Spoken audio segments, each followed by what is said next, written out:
Welcome to the USF doesn't have a bowl game and we're bored edition of Film Room. It's the Steeg and Seth show tonight. We're the only ones available. We're the only ones ready to go. We're excited for next year. You know, the two biggest Jeff Scott fans in the universe right here, ready to go.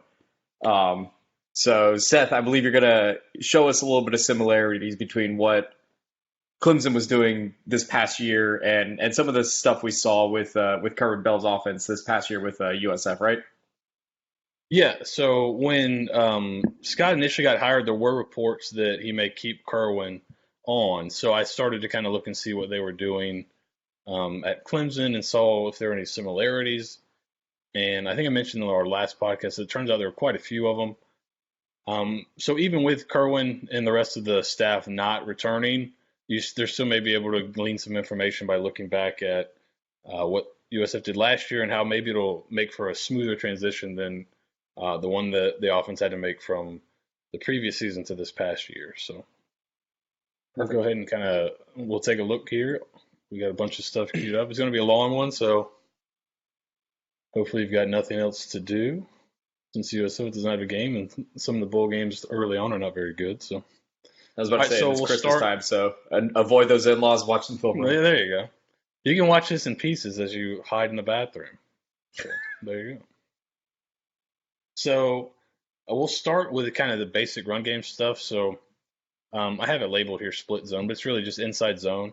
You're just going to see just kind of everyone stepping to the right. This H back here, and it is, I believe it's also, there's a tight end H back. So it is 12 personnel, which you saw USF getting a lot of this past season. So there's 12 personnel. And it's just going to be, he's going to block the in man, just zone. And you may notice things look a little bit different with the Clemson players running it. It looks a little bit more efficient right off the bat. It's a little bit easy. It's a little bit easier, but it's everything's well sequenced, and you have the threat of the quarterback run too with Lawrence because they'll batter you with his inside zone. So here's another example of it. Now this is a full split zone. It's where line's stepping this way. Same idea. But he's going to come across the formation and block the end man. And the threat of Lawrence keeping it kind of pulls some guys out, and the receivers being split out kind of pulls the safety out of the formation. And this is just simple split zone here. Again, they got some pretty good players. I was about to say But that is not ETN running that. So no, that's a backup. Maybe he's coming too. Who knows? So here's oh, USF kind of running. Here's USF running zone against Navy, similar to kind of the ETN where you kind of he kind of hits the backside of it here. mhm. But it's the same idea. It's just kind of a simple, and this is something they did a lot of this year in different ways was run this zone. So this shouldn't be a big transition for the linemen or anything.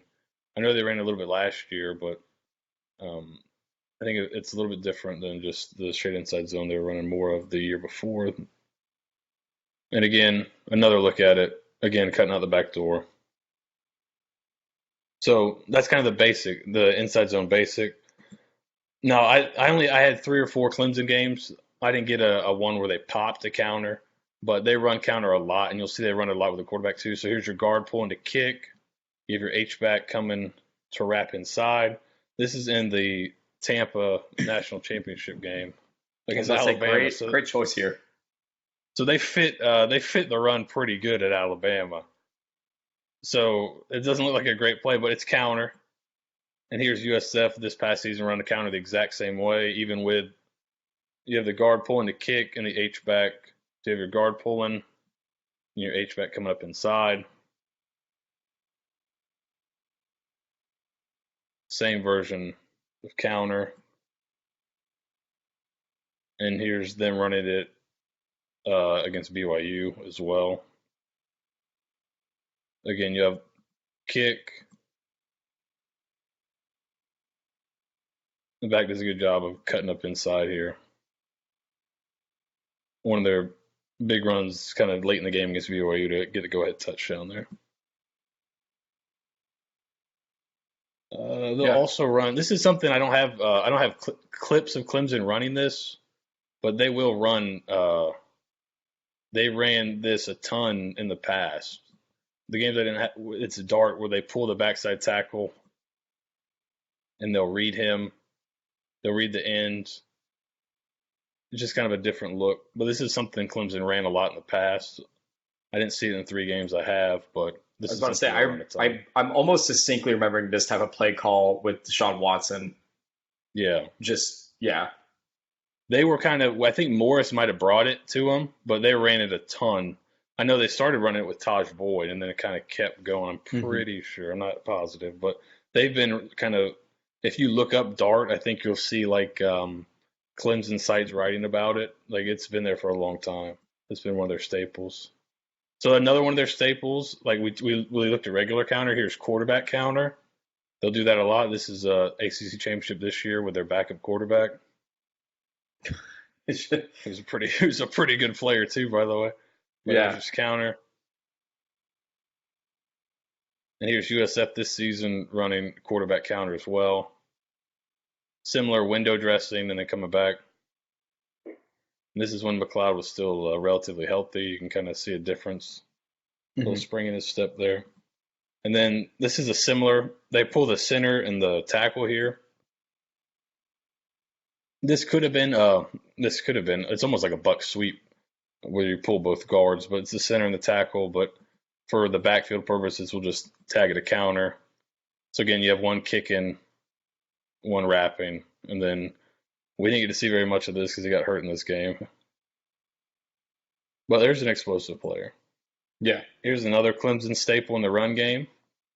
You have your toss read. He's going to run the toss. And I just kind of read. Let's use our technology here while we have it. I read him. If he goes out with a toss, I keep it up here. Usually have somebody pulling this way. If he tries to squeeze down on it, then I toss it out there.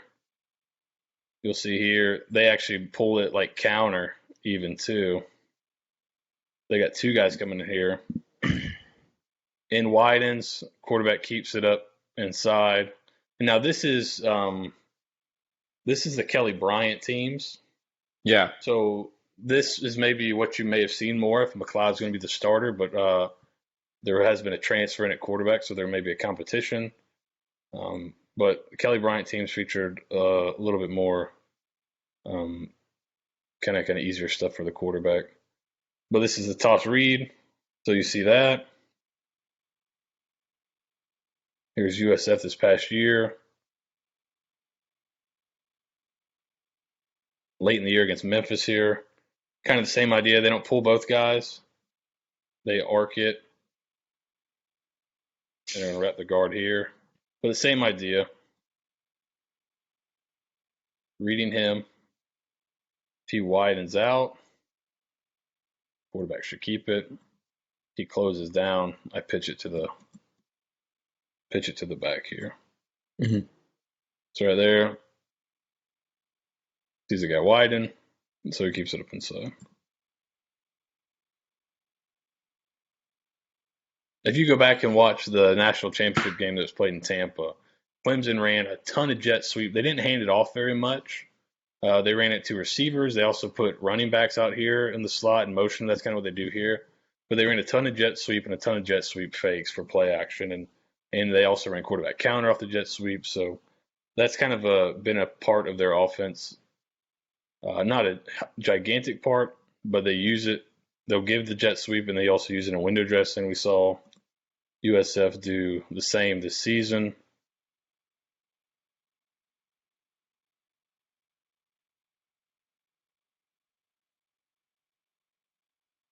So just kind of, and you'll see later they use it not just in the run game too. They'll use it in some of the pass game stuff. Hmm. Here's the Clemson run game thing that I just wanted to add in because it was really cool and I really liked it. So I believe we got caught here on the snap, but I believe this is they're running G. So G is like they're pulling the front side guard, and that's it. They're locking this backside tackle. They're kind of going to double team to there. but they're actually going to read this linebacker. So they're not reading the backside in, they're going to read the backside linebacker. And you'll see here, he flies over the top, and Trevor Lawrence keeps it for a big run here. I'm sorry, he flies inside of the ball carrier. He didn't fly over the top, but you'll kind of really get to see it from the backside here. It's just kind of an interesting wrinkle. USF did some of that last year, even on the toss read at times they showed. Mm-hmm. So you can see here, here's the guard point. These guys are working to there. And then he's blocking there. He's going to come across. And then this is who we're reading right here. So instead of reading an in, backside in like normal, you read a second level defender, which adds a different twist to it. And especially if these guys are really aggressive and downhill, which I think this Virginia guy is pretty. He's a guy that likes to get in there and get nasty. It looks like just watching the game, jumping in piles. And so he's a downhill player. So see, he takes the running back. You actually, now this guy's a freak of nature too, so that helps. Because you kind of get the block outside and he just runs right inside the block. See, that's a play where USF would just get like a fucking 15-yard loss running right back into the offensive lineman like that. Like, yeah, but the design is really cool. So he goes here. Ideally, you go there. Well, this guy does enough, and he just decides, you know what? I'm such a freak. I'm bored. I'm just gonna run. I'm gonna run between my blocker and the guy who's blocking just to see what happens. And he takes it for a big run. So this is these are a little bit out of sequence, but just a slip screen. You know, USF ran it quite a few times. Never quite busted one. Can never quite get the blocking right. We're kind of buffering here a little bit. I was about to say, if you keep it slow, it should work fine.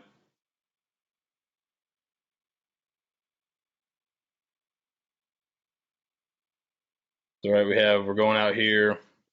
We got linemen coming out, right? Just up, coming back underneath, and then get back up inside. Right here, we should talk about this one. Looked like a good play. Just missed the block. Still goes for a gain of 3. We maybe should have gone for more. Here's Clemson running something similar here. Again, you have attack. Number 2 goes and attacks the corner. You have linemen that are going to get out, up, and then back, trying to get up in the funnel there. Right here, coming there. Now these guys are going to turn up.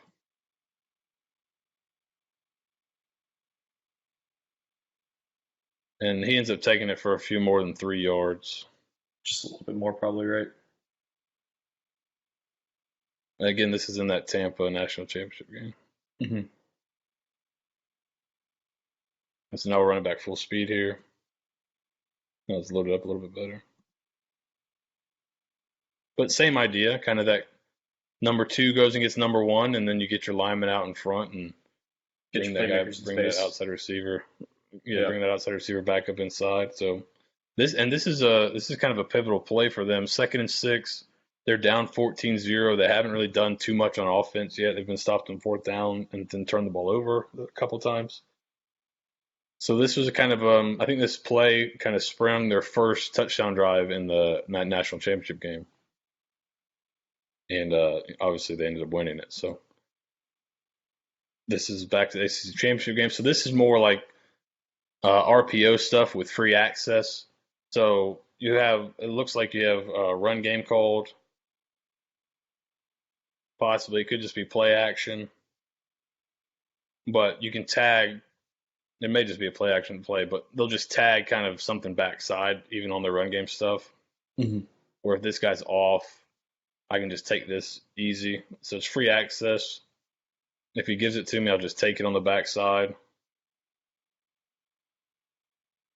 Then USF did some similar stuff with Mitch Wilcox, where basically he had a hitch there. They kind of RPO'd it, and if this guy was off, I could pull and throw it out there to him. So they use it to pick up 5 yards on 3rd down here. So kind of similar ideas, backside of the RPO game. So here's kind of getting into the quick passing game.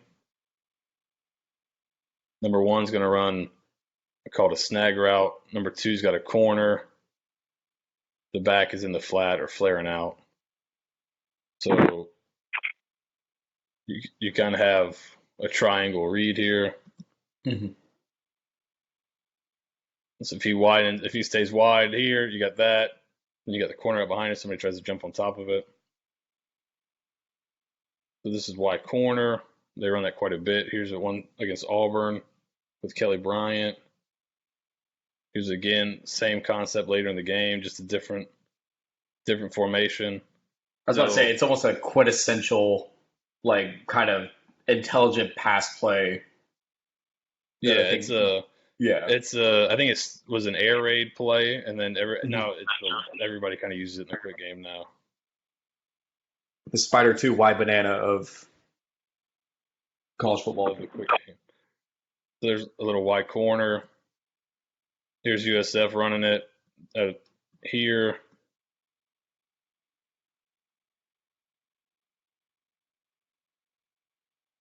Throw it to the back, a little bit behind him. And then here's it out of a different formation here, but same idea. He's going to run a flat instead of a flare. Mm-hmm. But same combination. I was about to say, I mean, I remember from just high school that, you know, there's very few kind of route combinations. Like, you don't get very much variety of route combinations nowadays. You get, you know, you obviously get your deep passing routes and whatnot, but, you know, I feel like this Kerwin Bell offense was a good kind of setup for how I think Jeff's, because obviously Jeff Scott's the one that helps out with all this, you know, game planning week in and week out for Clemson. Yeah, that's a concept that a lot of modern offenses have, is that you'll see it in the NFL a lot too. That's a concept that a lot of modern offenses have. And what they like to tag on the backside, Clemson does to that, they'll run that wide corner or snag, whatever you want to call that, 3 receiver concept to one side, and to the other side, often they'll run double slant. So the quarterback can kind of work either side. So here's the double slant look. And you inside out this. If you like the inside guy, you take it right now, like they do right here. And so that's kind of, they attach that to the quick game. USF against Navy. Have a go here. They check to double slant.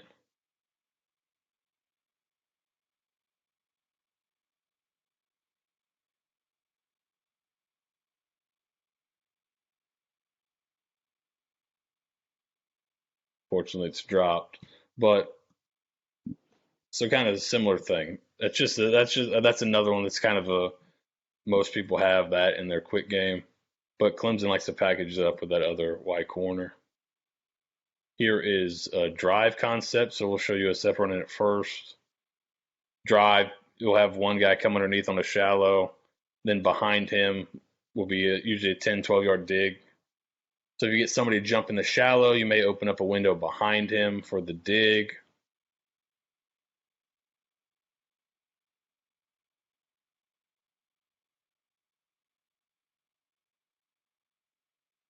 Has to take the shallow. The dig kind of came open late, but he just went and took the shallow because it was available.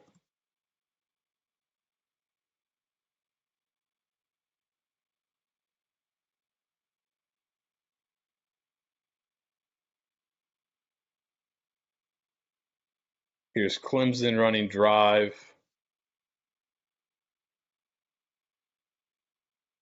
He's going to be the dig player. He's going to be the shallow player. He's probably just going to clear out. They catch Alabama here, and it looks like maybe some type of man coverage, or because he's able to drop the shallow and take it in for a touchdown. But it's the same concept. It's just drive.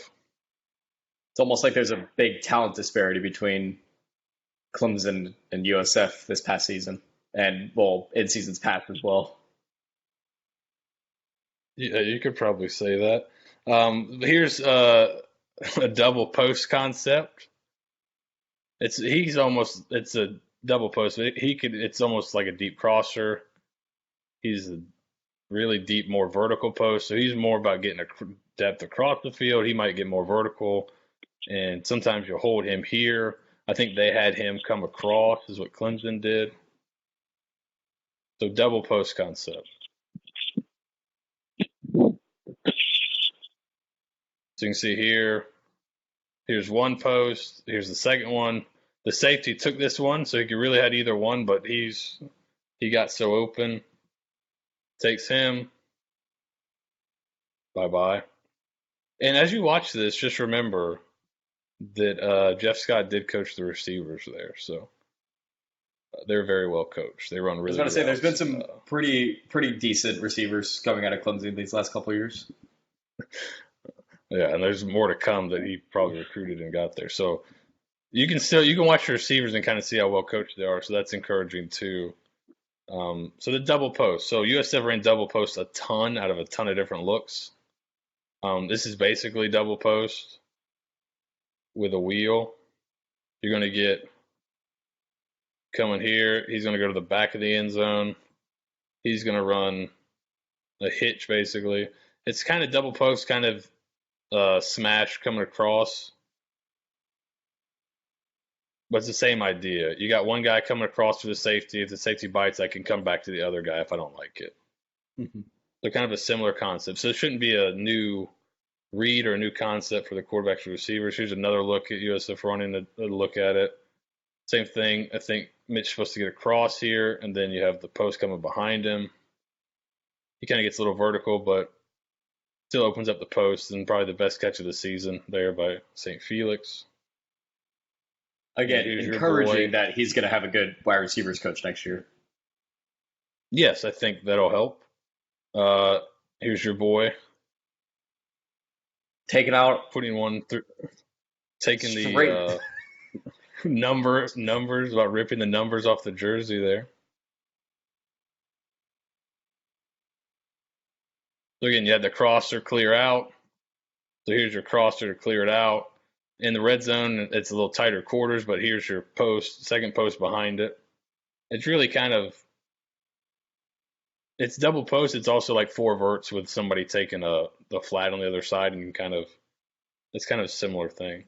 And here's the same kind of idea where you get a deep crosser and then like a post behind it. They actually roll to it. This is early against SMU.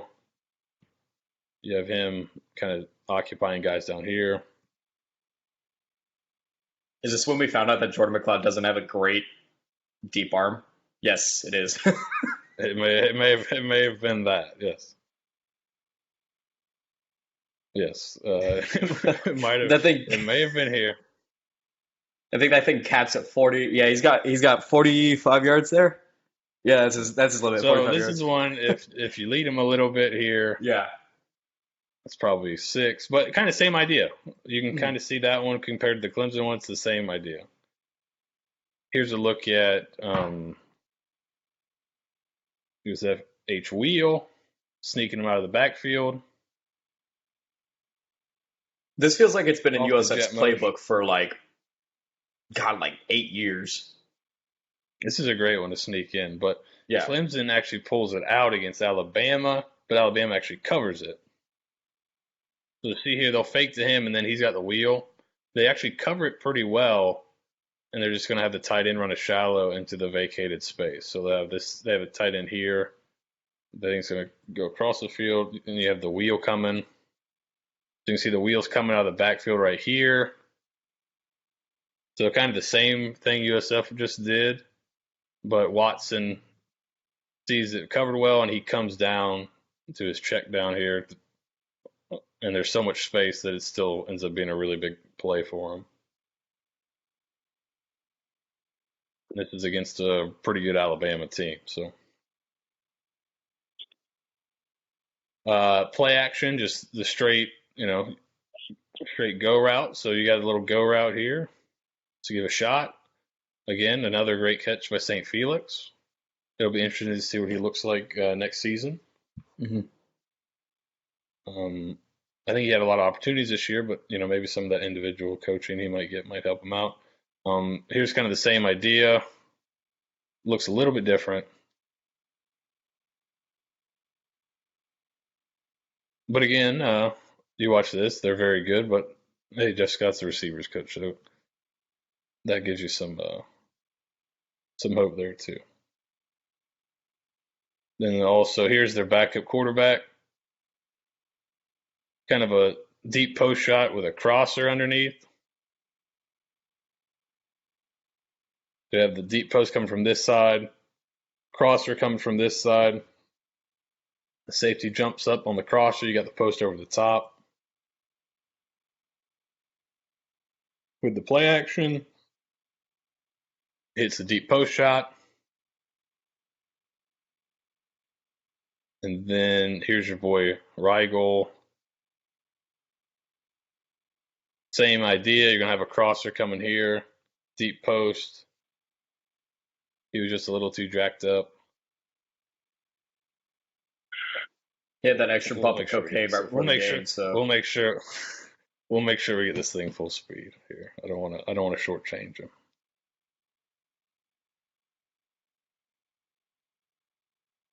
Maybe not. There we go. Just a little bit long, but same idea. Mm-hmm. You got the safety jump, bite up on the crosser. You take your shot over the top. And so it's basically preaching concept.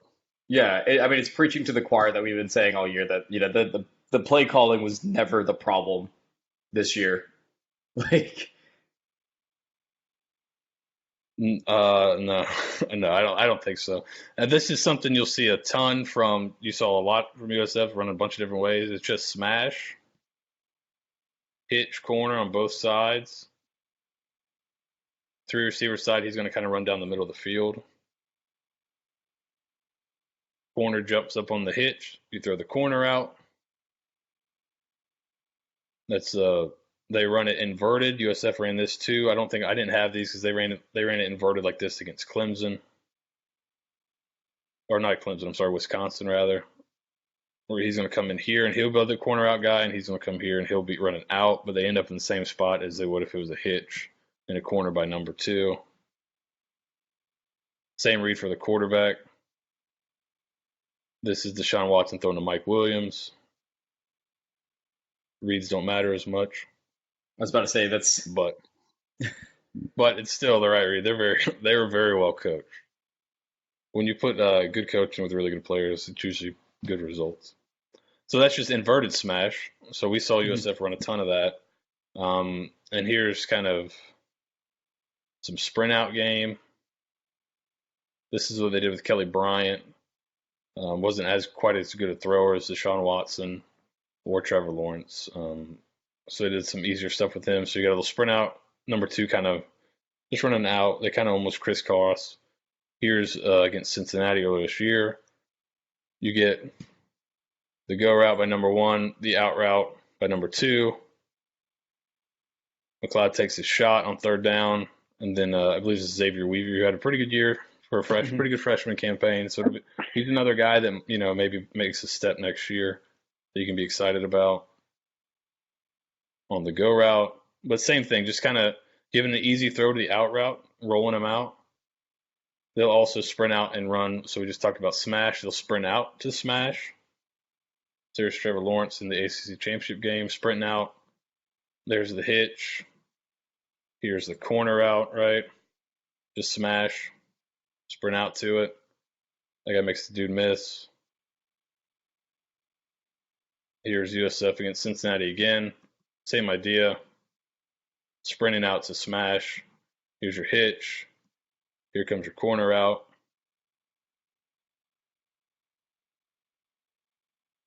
So pretty similar idea.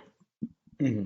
And then here's one. I think this is the final thing here. Yeah. We've seen this one a few times, but we called it Ruby, just the rub route in Tampa. This may be the same end zone, actually. I don't know. We'll have to look here. This one wasn't quite as this one wasn't quite have the same amount of importance. I mean, it was close. Yeah. Not the same end zone, by the way. Okay, we'll see. It's totally different. Yeah. Other than that, it's the same. Yeah. Up up 32 points on South Carolina State, down what is 4 to Alabama. It's pretty similar. Yeah, basically But they might do basically the same team. Yeah. So he dives right here. Here's what it is. The whole play, it kind of got killed before by Alabama because the guy just jumped on it. He's gonna go inside, then back to the corner. He's gonna run, chop his feet to the front pylon, back pylon. So the corner jumps up, takes the front pylon throw. You got a guy at the back pylon. So It's easy, yeah. and we're back to the top. So that's kind of a quick rundown, a quick run through of maybe why the transition might be a little bit easier this year from last year. Interesting to see how Jeff Scott kind of adjusts the offense to, I would say, less talent, but also is still able to capitalize because obviously we're not going to be playing, Alabama or Auburn or a pretty good Virginia team week in and week out. We'll be playing, the likes of ECU, the Memphises of the world and everything. So it'll be interesting to see how he comes in and especially to see how he fills out the rest of his staff. The reports, with Charlie West Jr. and Daquan Bowers, it'll be interesting to see, what this looks like in 3 or 4 weeks. So, it's encouraging. And then, I think the recruiting is probably going to be done at the transfer levels, is where your big impact players are going to be coming from this cycle. And it seems like you said a lot of young guys possibly be on staff. So it'll be interesting. But if he wants to bring kind of the similar offense he had at Clemson, then it may look familiar to USF fans that were able to stay and watch the entirety of all the games this year. I know that it may not be a lot of people, but there's only 3 of us similar. No, it'll definitely be good. But no, this is exciting, and when the rest of this coaching staff fills out, I feel like we're probably going to revisit this and look at what we've seen from across. If they do end up hiring Charlie Weiss Jr., maybe we'll throw some FAU tape on here later on. But that's something for down the road. Perfect.